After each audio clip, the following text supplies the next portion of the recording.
What up, M&R family? It's your girl Magg. It's Rosh. But look, man, back with another reaction video. But look, man, thanks for tuning in with us on this reaction video. But if y'all new to the channel, Magg, let them know how they can be a part of the M&R family. Go ahead and hit that subscribe button. Don't forget to like this video. And if you guys want to stay tuned when we drop videos, turn on the notification bell. Today we back with more MrBallen, and the title of this one we got is A Brutal End to Their Horrific Scheme. But look, man, any other videos y'all want to see us react to on the channel, drop them things down in the comments. But look, man, don't forget, hit that like button, subscribe to the channel. But look, man, let's get to this video. Get to it. Haven't heard about what happened at the Gay Pride Parade in the Netherlands, it's likely because you haven't seen the infamous security footage that's currently going viral on Reddit and other places on the internet. Today, I'm going to show you portions of that security footage and tell you the story about what's really happening so you have context and can really appreciate what you're seeing. But before we get into that story, if you're a fan of the strange, dark, and mysterious delivered in story format, then you've come to the right place because that's all we do, and we upload once a week. So if that's of interest to you, please swap out all of the Pop-Tarts in the like button's pantry for the unfrosted kind. Also, please subscribe to our channel and turn on all notifications so you don't miss any of our weekly uploads. Okay, let's get into today's story.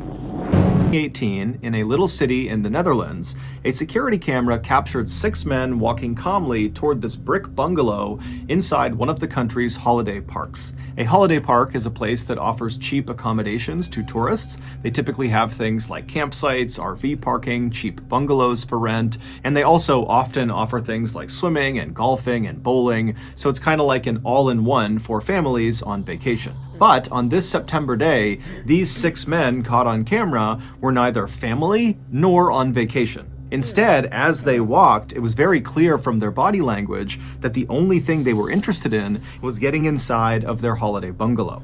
Once they did reach the front door of this bungalow, the apparent leader of the group, who had dark brown hair and a full beard, he pulled out a key, unlocked the door, he opened it up, and then he made sure the rest of the men took off their shoes before walking inside. And then once all the men were inside the door, the leader shut the door and locked it behind them, and then barefoot, they walked through the hallway into this corner living room in the back of the bungalow. And in this room, there was this L-shaped couch that was centered on a coffee table and a couple of chairs scattered throughout the rest of the room. And so the 6 men kind of took up seats in these different places, and then after they were all sitting down, 2 of the men who had been seen walking into the bungalow carrying backpacks and duffel bags, they pulled those bags out and set them on the coffee table. And as soon as these 2 men did that, the other 4 men who had been chatting amongst themselves went completely silent and turned and just faced the bags on the table. It was very clear that whatever was in the bags was very significant. So significant, in fact, that the group had pulled most of the curtains across all of the windows inside of this bungalow to make sure no one outside could look in and potentially see the contents of these bags. And once the 2 men unzipped the duffel bags and backpack and began putting the contents of the bags onto the table, it became incredibly clear why the men were so on edge. Inside of these bags were guns, and in the Netherlands, no private citizen is allowed to possess them. Over the next hour, the 2 men who had actually carried the guns into the bungalow, they began going over some instruction with the other 4 men of how to use these slick black pistols and AK-47 rifles. They taught them how to load the guns and reload and how to aim, and they did a number of dry firing exercises, which is basically pulling the trigger on any real gun when the gun is not loaded. And so these 4 students paid careful attention to their 2 instructors, and at some point they became more confident, and you could just see the excitement was building in the room. At one point, one of the students grabbed 2 of the AK-47 rifles and held one in each arm and pretended to fire them simultaneously, like you would see in the Rambo movies. But when one of the 2 instructors reached back into one of these bags and pulled out a new item, a vest, and laid it on the coffee table, immediately the mood in the room shifted again. Now the students seemed more nervous than excited. One of the 4 students eventually walked forward and somewhat reluctantly extended his arm to allow the instructor to slip the vest onto him. And then once the vest was put on the student, you can see in the camera footage there are pockets all over this vest with little wires poking out of them. This vest was a suicide vest, and the pockets contained explosives. As one of the instructors showed the student in the vest which cord to pull in order to detonate. This is crazy, and this is real footage. The instructors showed the student in the vest which cord to pull in order to detonate himself. You can hear in the background someone saying, "When the police come, you can take them with you." A little over 2 hours later, these 6 men were done, and they began packing up their arsenal of new weapons back into the bags, and then they stood up to leave. But when they left, it was the students who had the bags of weapons, not the 2 instructors. Once the 6 men had left the bungalow and were back outside again, they put their shoes back on, they locked the bungalow behind them, and then the 2 instructors were seen on camera walking away from the bungalow to a separate car. They drove off, and then the 4 men that now had the weapons, they walked to a nearby white cargo van, which contained 1 other man who had not been inside of the bungalow with them, but he was very much a part of this group. He was their driver. And so as the 4 men with guns approached the white van, the driver saw them, he climbed out, he ran around to the back and opened up the back doors that led into the windowless back cargo area of the van. And the 4 men with guns, they climbed inside, the driver shut the van, climbed back into the driver's seat, and then before long, the driver was leaving the parking lot and heading north towards the city of Amsterdam, which is the capital of the Netherlands.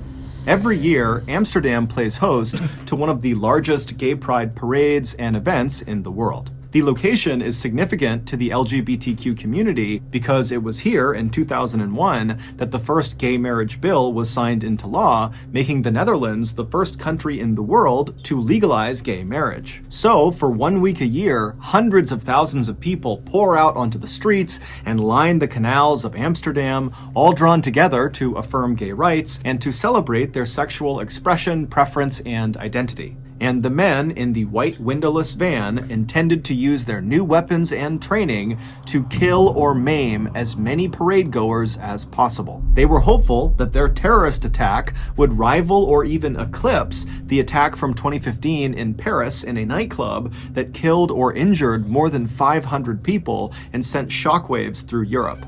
30 minutes later, the 4 men in the back of this windowless van felt the van slow down and pull off the main road and not come to a complete stop, but just kind of begin to slow roll, which was odd because they had no reason to slow down and they were at least 30 minutes away from their destination. And so instinctively, the men reach down and make sure their guns are safely stowed inside of their bags and out of sight in case somebody opens the back door. They don't want people to know they have guns. They are illegal.